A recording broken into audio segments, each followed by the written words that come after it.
Perkenalkan, nama saya Lenia Berfatika Sari dari kelas 11 AP1.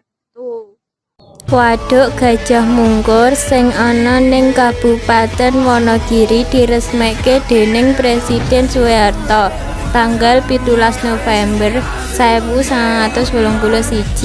Proses pembangunan waduk sing adohe 6 km sisih kidul kulon Kutha Wonogiri wiwit taun 1974. Waduk iki minangka salah siji saka 4 waduk gedhe sing dibangun ing ngisor proyek Bengawan Solo.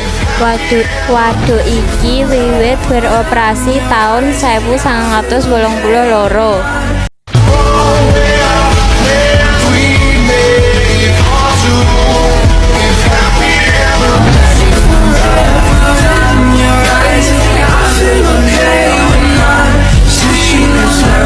Wonogiri diresmèkaké déning Presiden Soeharto tanggal 17 November 1981. Proses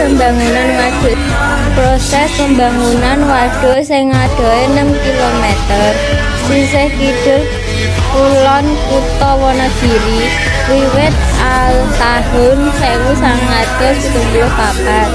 Waduk iki minangka salah siji saka 4 waduk gedhe sing dibangun ing ngisor proyek Bengawan Solo. Waduk iki wiwit beroperasi taun 1982.